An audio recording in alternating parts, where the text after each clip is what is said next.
Are you getting frustrated with what to feed a teenager who's always hungry? Everybody knows that teenagers have a huge appetite. It seems like you need to feed them constantly to satisfy their hunger. It's even more difficult where teenagers who struggle with their weight truly want to make changes, like cut down on junk food or stop overeating, and they can't. There's frustration, isolation, stress, and that's why I decided to create a recipe collection of 30 easy and healthy meals for teenagers. They're all high in protein to satisfy your teenager's hunger, and they can all be ready in less than 30 minutes. If you want to grab a free copy, go to lifestyleforteens.com/recipes.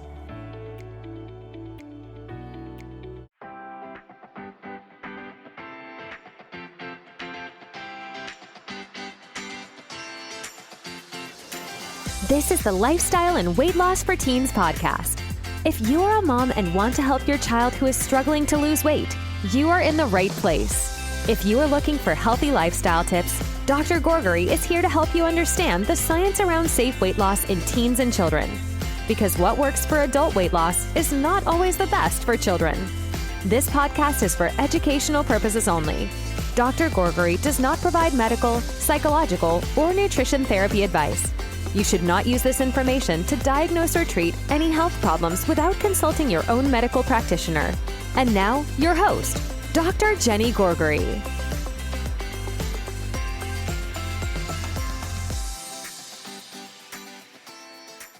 Hello. Welcome to another episode of the Lifestyle and Weight Loss for Teens podcast. This is Dr. Jenny Gourgari, and on this episode, I will try to answer another question that I hear a lot, which is how many calories does my child need?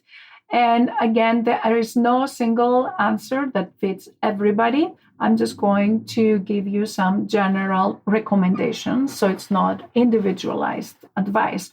However, if you want to get precise information of what is the exact requirements of your child, I would highly recommend that you talk to a dietitian that is in your area, that she can do a detailed intake of your child's requirements based on their height, weight, and activity level. However, so I can give you a general ballpark so you have an idea based on guidelines that we have from the U.S. Department of Agriculture and U.S. Department of Health and Human Services. So these guidelines were published in 2010. I will also put a link on the episode from the website from the American Academy of Pediatrics that you can also go and look at it more carefully on your own. So, but as a general rule, I will say that for children, and I'm focusing on teenagers, children between the ages of 14 to 18 years of age is a period of growth spurt, is a period of puberty. There is a lot of requirements for teenagers during this age, and some teenagers may go earlier in puberty, some teenagers may go later in puberty, so that's why this may not fit everybody, right? But we're talking about the vast majority of kids during this age. So between the ages of 14 to 18 years, for a boy, the average caloric requirements is 2,200 calories if they are not active. It is 2,600 calories if they're moderately active, and it can be 3,000 if they are very active. Now, if we're talking about a girl, the requirements are less. If a girl is between the ages of 14 to 18 and they're not active, the caloric requirements is 1,800. For moderately active girls, the requirements are 2,000. And for very active girls, the requirements are 2,400. Now, again, how we measure calories, there's oftentimes miscalculations. We, as human beings, tend to underestimate the amount of calories that we take or the quantity that we take. So unless you're using actually a scale, you may end up underestimating the caloric requirements. However, this will give you a ballpark, as I mentioned. And now, based on this general caloric requirement, there is also a proportion that the American Academy of Pediatrics recommends on like how much of this should come from protein, so how much should come from fat, and how much should come from protein, fat, and carbohydrates. So the American Academy of Pediatrics recommends that carbohydrates can make up in general 45 to 65% of the total caloric requirements, and not more than 10% of those requirements can come from added sugars. Another 25 to 35% should come from fat, and mainly polyunsaturated and monounsaturated fat, and less than 10% coming from saturated fat. And in terms of protein intake, between 10 to 30% of this total energy caloric requirements should come from protein. Now, again, to give you an idea of what that may look like, so if we use the example of an average girl with average activity that requires 2,000 calories per day. So if we're talking about 2,000 calories per day, that would mean you need to have 2 cups of fruits, 2.5 cups of vegetables, 6 ounces of grains, 5.5 ounces of protein, and 3 cups of dairy. And if we are talking about a boy, an average boy of this age that is around 2,600 calories, that would mean in general 2 cups of fruits, 3.5 cups of vegetables, 9 ounces of grains, and 6.5 ounces of protein, and 3 cups of dairy. So this is just a general idea. I personally prefer that the kids use healthy nutrition based on healthy options for every meal. So, for example, as I mentioned, try to have fruits, 2 cups per fruit, 1 cup in the morning, or 1 cup at lunch and 1 cup at dinner, and 2.5 cups for vegetables. So I'll have 1 cup of vegetables with your lunch and have another one. So if you try to focus on the healthy food and don't overthink about the calories and focus on the calories, you may be less stressful about it. You just follow healthy meal options instead of focusing on numbers, and listen to your signals of your body when you're actually full and whether you're actually hungry or not.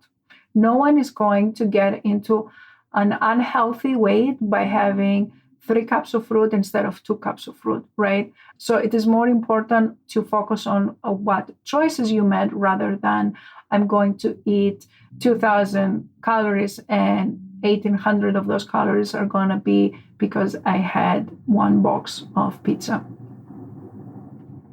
Now, when we talk about carbohydrates, I want to also mention that not all carbohydrates are the same. There are carbohydrates that are metabolized slowly, like whole grain carbohydrates, and there are processed carbohydrates. Like, let's say if you have a chocolate that's like a processed sugar, that tends to spike your insulin right away, and that slows down, your metabolism because you can get hungry from the high insulin, then you want to eat more carbohydrates, and it's like a vicious cycle. Now, if you instead have some carbohydrate that is from whole grains, meaning, let's say you have oats or you have whole wheat pasta instead of having white pasta, then you're going to get less of that insulin surge. So healthier carbohydrates are very different than carbohydrates that are processed. So it's not only to focus again on the calories, but also on the quality of the carbohydrates. And also the other thing I wanted to mention is that there there are some teenagers that restrict the carbohydrates a lot, like they are trying to do ketogenic diets. So be careful with those diets. Again, everything is in moderation, is, in my opinion, the best.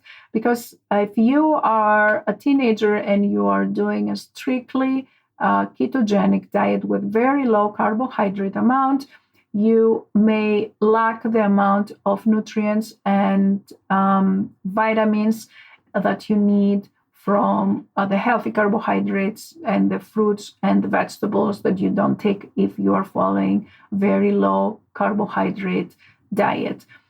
So I made another episode where I talk about how the low carbohydrate versus the low fat diets compare to each other. You can go and listen to that. I believe it's episode 2, I want to say. But what is important is to not overdo it and stick to the healthier guidelines. I mean, American Academy of Pediatrics has these guidelines there. Again, they're guidelines. They're not, you don't have to absolutely follow them. There's a range and not everybody is exactly the same. But those guidelines are there for a reason, to give you an idea, a sense of where is the ideal ballpark of calorics and macronutrients. So again, I encourage you to focus on healthy fruits, vegetables, grain, protein, and dairy to make sure that you get not only the calories, but also the nutrients that you need. And again, highly recommend to talk to a certified dietitian that is licensed, and one small change at a time. Again, small changes can have huge results. That's what I keep saying again and again. So I hope this episode was helpful, and I will talk to you again next week. Take care. Bye. If you enjoyed listening to this podcast, I invite you to come check out the LIFT program. It's Dr. Gourgari's 12-week coaching program for teens and their moms, where we take all this information, we apply it to your daily life, and we work together so your teenager learns how to create a healthy lifestyle so they can feel happier, more confident, less stressed, and love their body again. Visit the website at lifestyleforteens.com and click on the Work With Me and free resources to learn more about this program and get free help to start this journey right away. Thanks for tuning in, and we'll catch you in the next episode of Lifestyle and Weight Loss for Teens.